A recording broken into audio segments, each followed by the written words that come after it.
towards the best product for me? I think the best would be really from Cetaphil is to consult your dermatologist. Because the experts are really dermatologists. And I'm sure and confident that these dermatologists also know what are different types of sensitive skin and they will give you the right solution. Of course, coming from Galderma and representing Cetaphil, I can tell you that with Cetaphil, you'll have the confidence to address your different types of, as I shared earlier, with the different types of products that we have. Correct. And also, Doc, magkakwento lang ako. Joke lang, na-consult na agad. But Doc, there are different types of sensitive skin, like you mentioned. I think it's easy to note, okay, some bumpiness, hyperpigmentation, all that. But if I really have to try to explain to everybody, especially here in the media, how do we pinpoint and how do we help understand what does that actually look like? Kasi baka I have a different approach, maybe a severe approach, because I know my skin is sensitive when it has chemical burns na. Maybe there's a lighter one? How do we see that? Hello, Jazz. Hello, Ad. And hello, Mark. So, when we talk about sensitive skin kasi marami siyang combination. May sensitive skin na rough yung skin, may sensitive skin na bumpy yung skin, may sensitive skin na puro pigmentation siya, may sensitive skin na dry yung skin. So, iba-iba ang presentation ng sensitive skin. But nevertheless, halos iisa or dadalawa lang yung signs nila. One of them is that they have persistent itchiness. In fact, 60% of patients with sensitive skin experience persistent itchiness. Ano to? Nangangati sila. Konting product lang or konting lagay lang ng product, medyo nagkakaroon na sila ng discomfort, nangangati na sila o nararamdaman nila medyo parang makati siya. May stinging sensation. Second would be merong redness. So, yung redness, sabi ko nga kanina, kala lang natin cosmeticals, sir, hindi ka yung red na nagbablush ka. No? Yung red talaga minsan in the form of wheals, ng hives, pwede yun. Tapos talagang minsan yung buong mukha mo red na red siya. So from here, pagka nakita mo na ganito yung skin mo, may discomfort ka, na nararamdaman, ang gagawin mo kagad, you have to consult your dermatologist. Because dermatologists are the ones who will try to make you understand your skin type. But then again, yung skin type natin iba-iba din. Sometimes they're combination. You have combination of dry skin together with sensitive skin. Sensitive skin with normal skin. Normal siguro yung forehead mo and then the rest will be sensitive skin, you know. Yung meron ka namang oily skin tapos sensitive ka. It can also happen. So that's why you have to consult your board-certified dermatologist. They'll be the ones to help you which ingredients, which skin products you can use for your skin. That's nice na hindi lang parang isang problem or isang vision lang ng sensitive skin. Because I thought it's more of the itchiness, bumpiness, redness. Because that's what I'm used to. But now we understand that it really can come in different forms. Mild and a very severe form as well. So hopefully don't make it come to the severe form before you consult your doctor. I think that's what we're trying to push here as well with the National Healthy Skincare Month as well.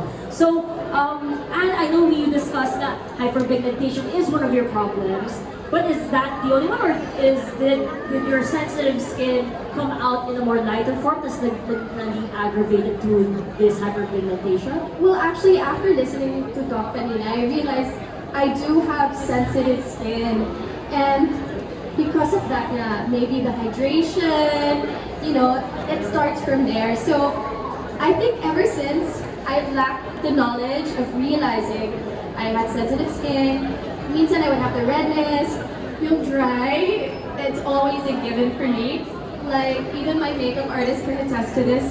Sometimes pag nilalagyan niya ako ng Cetaphil, it's mama, hinigo agad, which means like, it's dry. So that's something that I think I've always struggled with.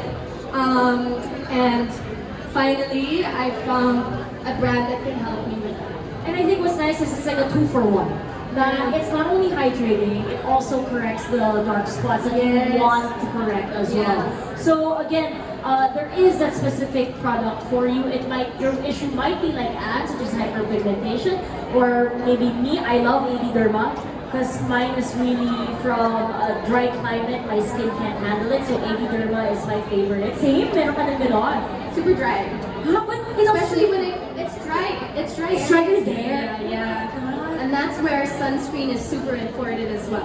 Yes, that's what I heard as well. There might be also a different level of sunscreen in different parts of the world. But Doc, you can correct me if I'm wrong also. Apart from Centella, which is the only thing I personally know to help soothe my skin, you mentioned also different ingredients. Are there any top three in my mind right now, and that our KOLs can also, and our media partners can also understand that these are also perfect, wonderful ingredients for sensitive skin? Number one sa akin, Centella. Yeah, Centella. Because yung Centella, it locks moisture, it retains the moisture, it's an anti-inflammatory, you know? So it addresses the irritation, the redness that you can see among patients with skin or sensitive skin. Number two would be the allantoin. So yung iba kasi, kala nila pag sensitive skin sila, hindi sila pwedeng mag-exfoliate. Kasi nga naman silang magugustong mag-exfoliate kapag sensitive yung skin mo eh. But then if you would look the pathophysiology, yung tawag namin cause ng sensitive skin, one of the cause would be ang dami mong pile up ng dead skin. So pag marami kang dead skin, magiging sensitive skin ka din. Kaya kailangan mo ng mild exfoliation. And those skincare products that contain allantoin is actually very good. Kasi allantoin, nag-i-exfoliate siya somehow. How often dapat mag-exfoliate? If you have the allantoin, yung mga sa skincare product, you can use it every day because As it's a non-exfoliating, gentle, it's gentle, it's not irritating, it's hypoallergenic, so it's very good. At the same time, it locks moisture also. And it promotes collagen synthesis. No? So medyo hindi ka masyadong mag-wrinkle na kasi alam naman pag collagen, very important siya. Pangatlo would be the pentavitin. Kala ko dati ang pronunciation niya pentavitin. Pentavitin pala siya. Yung pentavitin, it locks the moisture 72 hours. Kasi ang ginagawa niya is minimimik niya yung natural moisturizing factor na nakikita sa epidermis, dun sa outer layer ng skin. Yung natural moisturizing factor, nire-retain din niya yung moisture, piniprevent yung paglabas ng moisture sa skin. So maganda din siya, at the same time, it promotes collagen regeneration. So which is also good. Kasi ang problem with sensitive skin, manipis na yung skin nila, pangit pa yung, fragmented pa yung collagen nila, at the same time, yung blood vessel nila very visible siya, kaya kulang-kulang yung face Parang ng patient. na-atake ako, Doc, ha? Lahat ng sinasabi mo, ako yan, check.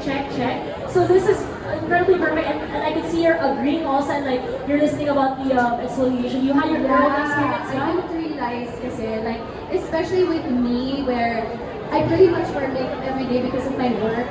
And it makes you question, did I clean my skin enough?